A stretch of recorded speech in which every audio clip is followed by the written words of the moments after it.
Welcome to the WordPress training videos. ఈ వీడియోలో WordPress tool bar యొక్క ఫీచర్స్ ఏంటో చూద్దాం. ఫస్ట్ మనం లాగిన్ అవగానే ఇలా కనబడుతుంది కదా.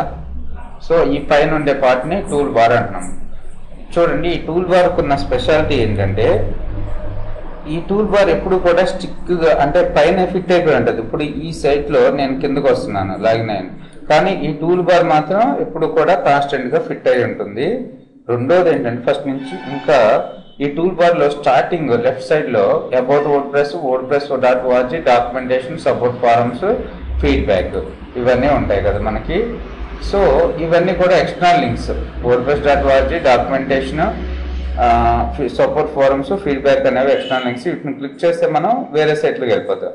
కానీ అబౌట్ వర్డ్ప్రెస్ మాత్రం మనకి ఇప్పుడు ప్రెజెంట్ మనం యూజ్ చేసే వెర్షన్ 4.3 కదా. ఈ 4.3లో ఉన్న న్యూ ఫీచర్స్ ఏంటి, దీన్ని ఎవరు డెవలప్ చేస్తారు అంటే వర్డ్ప్రెస్ ను సింగిల్ గా ఇండివిజువల్ పర్సన్ ఎవరు డెవలప్ చేయరు, గ్రూప్ ఆఫ్ పీపుల్ కంబైన్ అయ్యి చేస్తారు కదా. వాళ్ళ ఇన్ఫర్మేషన్ తర్వాత ఫ్రీడమ్స్ ఇన్ఫర్మేషన్ ఉంటుంది. సో మనకి వర్డ్ప్రెస్ 4.3లో అంటే మీరు 4.2 వర్క్ చేసినట్టయితే ఈ డిఫరెన్సెస్ తెలుస్తాయి మనకి. ఇక్కడ కస్టమ్ మీరు రీసెట్ చేసినప్పుడు పాస్వర్డ్ని యాక్చువల్గా అబ్జర్వ్ చేయండి. పాస్వర్డ్ ఇక్కడ స్పెషల్ పాస్వర్డ్ ఒకటి వచ్చేసి మనకు కనపడుతుంది. ఇది ఒక కొత్త ఫీచర్ వచ్చింది. తర్వాత వచ్చేసి సైట్ ఐకాన్స్ చేంజ్ చేసుకోవచ్చు. తర్వాత ఫార్మాటింగ్ షార్ట్ కట్స్ ఒకటి వచ్చింది. తర్వాత వచ్చేసి మెనూస్ ఇన్ ద కస్టమైజర్. సో ఈ ఫీచర్స్ అన్ని కొత్తగా యాడ్ అయినాయి. తర్వాత వచ్చేసి క్రెడిట్స్.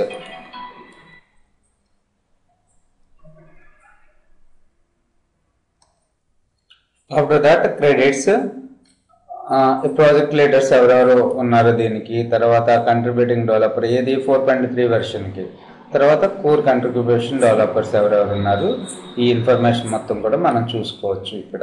తర్వాత ఫ్రీడమ్స్ అంటే ఏంటి, ఫ్రీడమ్స్ కూడా freedom WordPress is the free and open source software, ఇది కూడా ఒకసారి చదవండి. తర్వాత వచ్చేసి మనకి హోమ్ ఐకాన్ ఉంది కదా. హోమ్ ఐకాన్ టూల్ బార్ మీద ఉండే హోమ్ ఐకాన్ యూజ్ ఏంటి, మనం ఫ్రంట్ వ్యూకి బ్యాక్ వ్యూకి టాగుల్ అవడానికి బాగా యూజ్ అవుతుంది. సో తర్వాత మనకి కామెంట్స్ ఫర్ మోడరేషన్ అని కనపడుతుంది. సో మనకి ఏమైనా కామెంట్స్ వచ్చి పెండింగ్లో ఉంటే లేకపోతే మోడరేట్ చేయాల్సి అంటే అందరూ పెట్టిన కామెంట్స్ని మనం వెంటనే పబ్లిష్ చేయం, అవి వెయిటింగ్ లిస్ట్లో ఉంటాయి. మనం వాటిని చూసుకుని అది స్పామ్ కాకోకుండా ఉంటాయి అంటే మంచి కామెంట్ అయితే పబ్లిష్ చేస్తాం, లేకపోతే క్యాన్సిల్ కొట్టేస్తాం. ఓకే.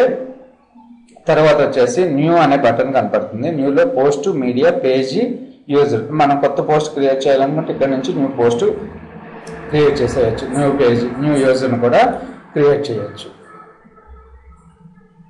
ఓకే. సో మీరు ఏది చేసినా సరే టూల్ బార్ అనేది ఫిక్స్డ్గా పైన కనపడుతూ ఉంటుంది మనకి. తర్వాత వచ్చేసి ఇన్ ద లాస్ట్ ఇక్కడ రైట్ సైడ్ చూసుకున్నట్టయితే మీకు VFX Ramesh, edit my profile, logout ఇవన్నీ కూడా మనకి కనబడతా ఉంటాయి. సో ఈ టూల్ బార్ వల్ల యూజ్ అది. మీరు ఏమైనా ప్లగ్గిన్స్ కానీ థీమ్స్ కానీ ఇన్స్టాల్ చేసినప్పుడు కొత్త ప్లగ్గిన్స్ ఇన్స్టాల్ చేస్తూ ఉంటారు ఫ్యూచర్లో.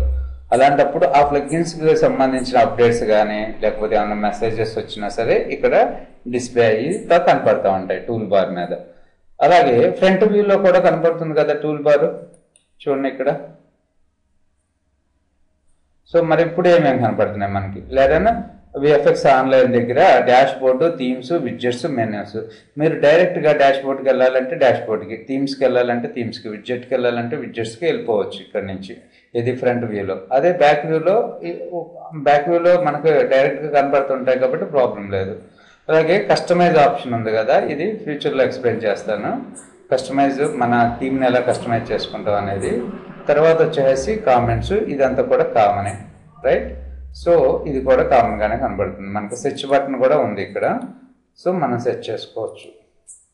సో అది బ్యాక్ వ్యూలో సెర్చ్ బటన్ కనబడుతుందా మనకి, కనపడలేదు. అదే ఫ్రంట్ వ్యూలో సెర్చ్ బటన్ కనబడుతుంది, రైట్. తర్వాత వచ్చేసి మనం క్విక్గా అంటే ఇప్పుడు మనం ఆల్రెడీ ఒక పోస్ట్ చేశాను, పోస్ట్ పేజీ, దాన్ని ఓపెన్ చేశాను. ఇందులో కొన్ని చేంజెస్ చేయాలనుకుంటున్నాను. కామన్గా ఏం చేస్తామంటే బ్యాక్ వ్యూలోకి వెళ్ళి అక్కడ పోస్ట్లోకి వెళ్ళి పోస్ట్ని ఎత్తుకొని అక్కడ ఎడిట్ కొడతాం. అలా చేయాల్సిన అవసరం ఉండదు. ఇక్కడ ఈ పోస్ట్ని ఓపెన్ చేసుకుని మనం ఇక్కడ చూసినట్టయితే కొత్తగా ఒక ట్యాబ్ వచ్చింది కదా, ఎడిట్ పోస్ట్ అని చెప్పి. ఎడిట్ పోస్ట్ని కొట్టేస్తే ఈ పోస్ట్ని మనం ఎడిట్ చేసుకోవచ్చు. మనం ఏ పోస్ట్ని అయితే ఎడిట్ చేయాలో దాన్ని ఓపెన్ చేసుకుని ఎడిట్ పోస్ట్ కొడితే సరిపోతుంది. తర్వాత ఎడిట్ చేసిన తర్వాత వ్యూ పోస్ట్ ఆప్షన్ కూడా మనకు ఉంది ఇక్కడ. సో అప్డేట్ కొట్టిన తర్వాత వ్యూ పోస్ట్ కొట్టినట్టయితే మీకు పోస్ట్ అనేది డిస్ప్లే అవుతూ ఉంటుంది.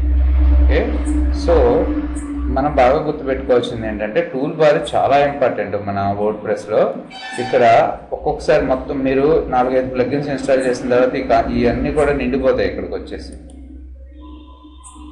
Okay, thanks for listening.